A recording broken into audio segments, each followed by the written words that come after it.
In this video, we're going to take a look at Organic Studio's L. Frank Baum Emerald City Green. Let's jump straight to the end with my opinion on this ink. My entire time using this ink made me want to write faster and more. To get it over with, it is frequently too light to be usable, and I love green inks. I can say that it shades when you can see it. The best part of this review has been finishing the sample. I know now to never get a bottle of this, or another sample for that matter. I went through multiple pen changes to find one to really help this out and make it usable, just to be able to use it up. I'm glad it's over. I'm glad I tried it, but it's over.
I like to change things up by using a different pen each day. Today that pen is a Tasha Spectrum with a music nib.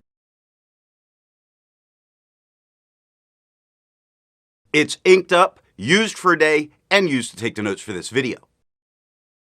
To see how I arrived at that opinion, let's take a look at the first writing sample done on Clairfontaine.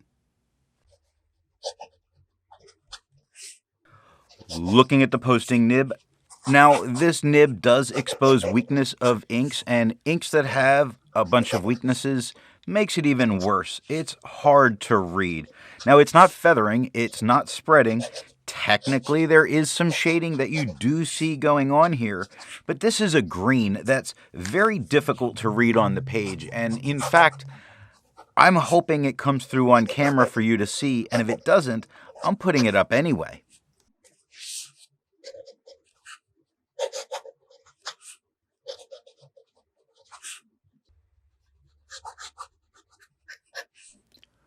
Looking at the arrow fine, it's quite a bit wetter writer, and it's a lot darker as a tone. Actually, usable in this case. It's not feathering, it's not spreading, it only lightly shades, really very lightly. I'll call this one of the best performances we're going to get right here.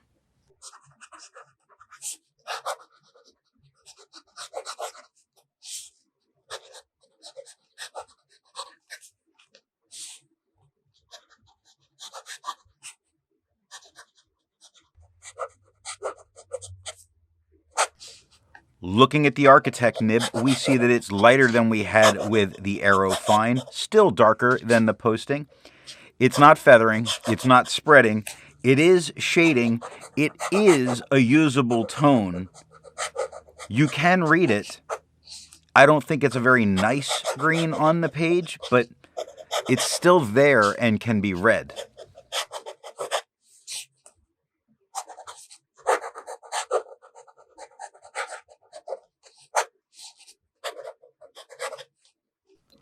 Looking at the back of the page, we see that we get no bleeding, no ghosting, no problem writing back there. To have a range of experience with this ink, all of the writing samples are done with a TWSBI Vac Mini with a posting nib.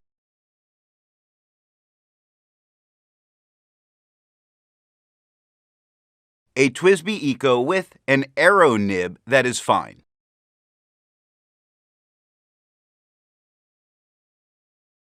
A TWSBI Mini with an Architect.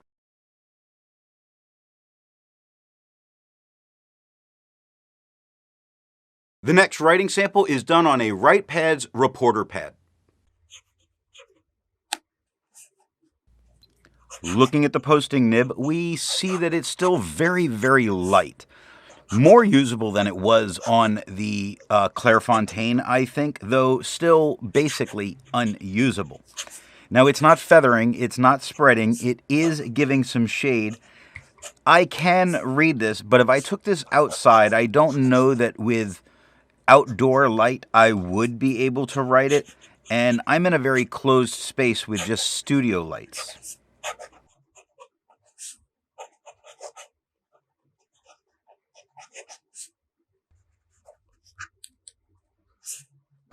Looking at the Aero Fine nib, much darker than the posting. It's not feathering, it's not spreading, it's not shading.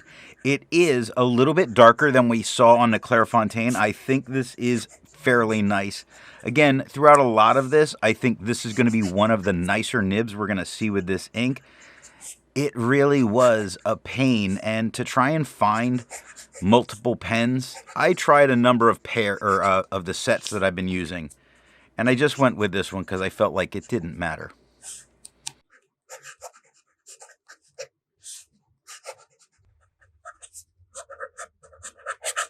Looking at the Architect nib, we see that it's lighter than the Aero Fine. We see that we get no feather.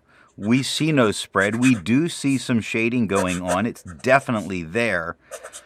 It's that it's shading from an incredibly light green to really a mid-tone green. The darkest tones when it's shading are still lighter than what we were getting from that Aero Fine. So, still not a fan.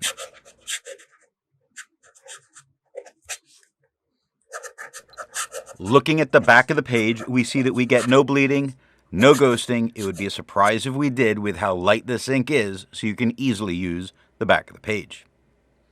I agree with Vita. There's a lot to learn by doing multiple chromatographies.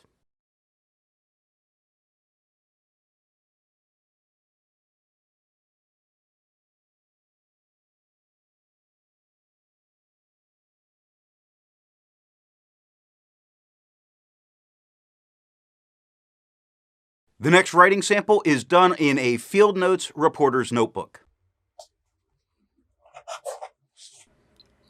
Looking at the posting nib, very light lines. Really, I can read it, but I have to concentrate on it to read it. I can't just glance at my notes and see what's there. You really have to focus in, and to have to focus so much on what you're writing to be able to see it isn't a good thing, honestly.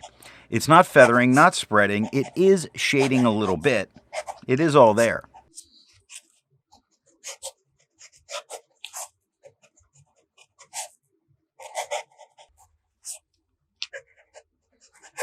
Looking at the Aero Fine nib, quite a bit darker than we had with the posting. We get no feather. We get no spread. We get no shading. We get a solid green in performance. Again, that Aero Fine is a much wetter pen, so it's really doing much better, or I should say the nib, because it's not the original nib for that pen, quite obviously. I was looking forward to this, and I'm really disappointed, so if I beat this ink up, that's why.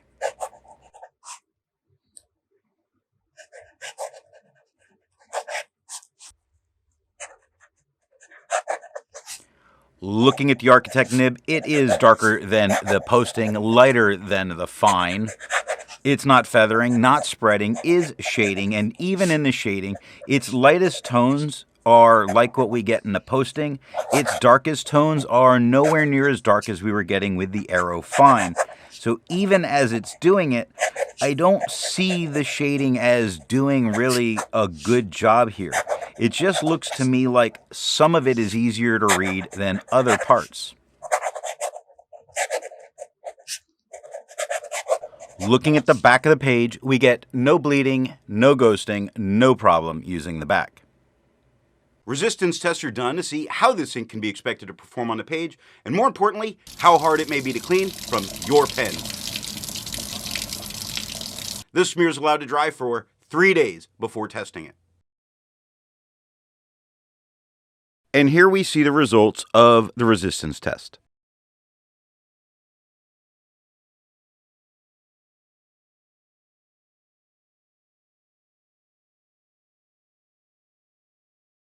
The next writing sample is done in a Portage reporter's notebook. Looking at the posting nib, even on papers that are not made for fountain pens, so they tend to be a bit more absorbent, it's not doing it. It's still very light. Now, this paper is done well with fountain pens. It's not feathering. It's not spreading. It technically has some spots of shading that I just don't feel the need to point out because the overall performance is underwhelming. Let's be nice.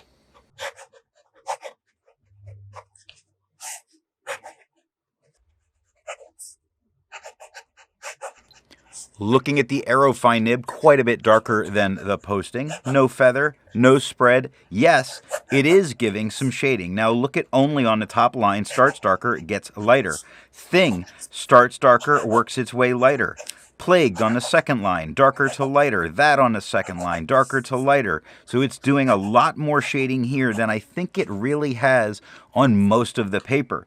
Some of the best performance might be right here, this nib, this paper.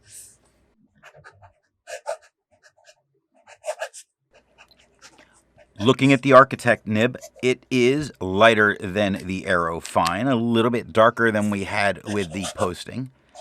It's not feathering, it's not spreading, it is shading. Same problem with the shading. The darkest areas of the shade are lighter than what we had in the Aerofine, and the shading really makes certain areas easier to read than others, more than bringing some character into writing.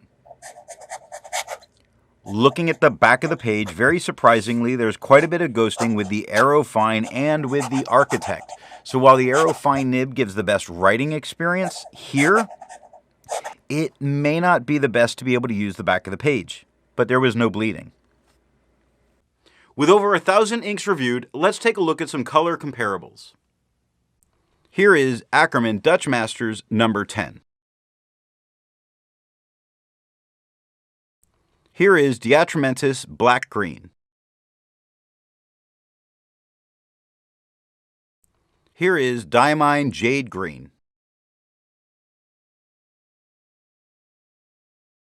Here is Geherban Ver Empire. The next writing sample is done in an Office Depot reporter's notebook.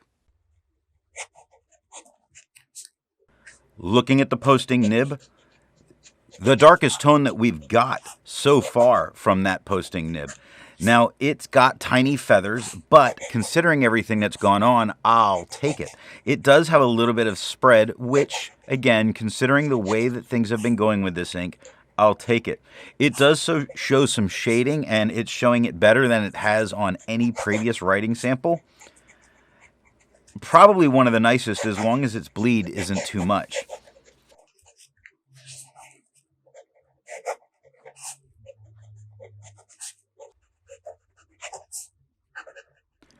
Looking at the Aerofine nib, quite a bit darker than we had with the posting. No feather. Shock. I'm going to take that back because on the second line I see quarreled and continually, and alright, feathering's really under control. There is tiny bit of spread. There actually is some shading going on. Again, I'm going to hold this to depending on how it does with bleed through, which historically this paper's not done too well. I'm throwing about half this notebook out.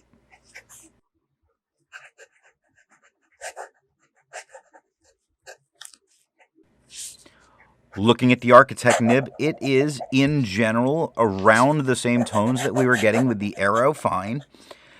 in that its lighter tones are the same as the Aerofine, its darker tones are the same as the Aerofine. It just shows more of those lighter tones.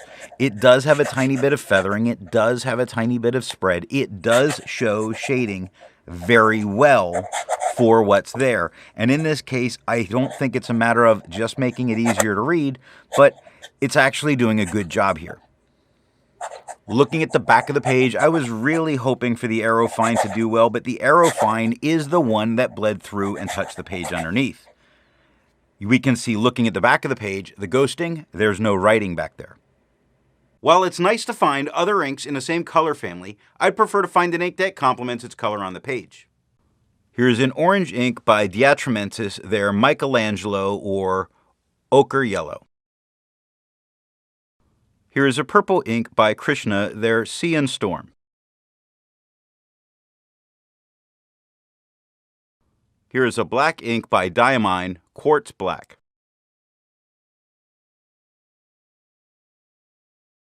Here is a red ink by Thornton's, Red.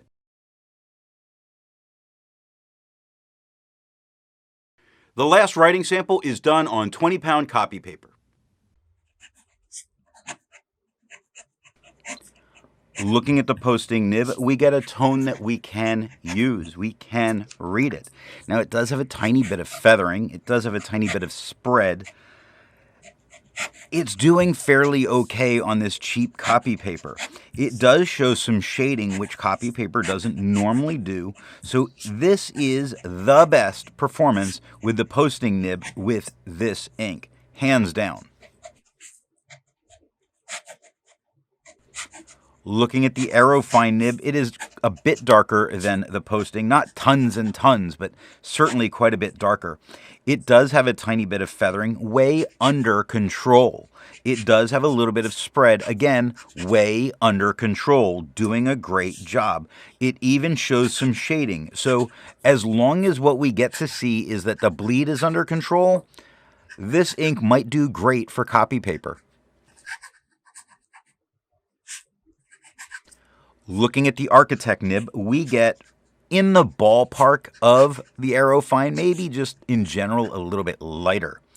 It does feather just a little bit. It does spread just a little bit. It does shade, not as well as it has on other papers, but it is shading and it is showing that it can do it. Again, I think this is going to be, how's it do on the back of the page to see if this ink is any good.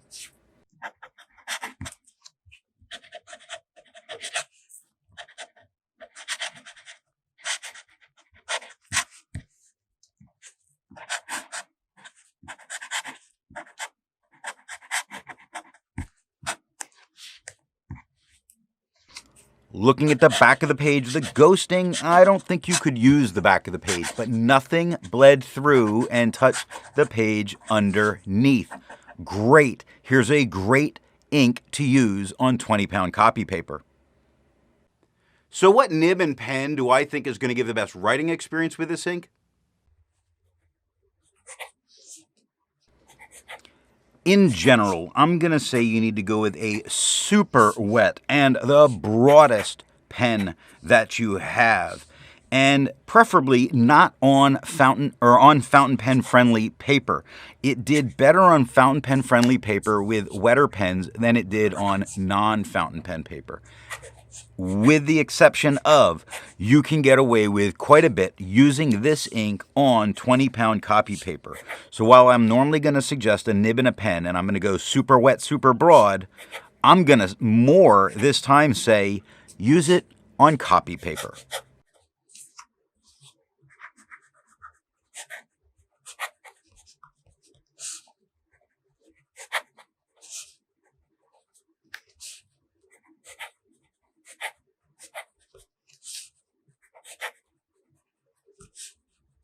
I hope you got something out of this video, and if you want to be able to follow me over on Instagram, I'm there as an ink guy. Thanks for watching.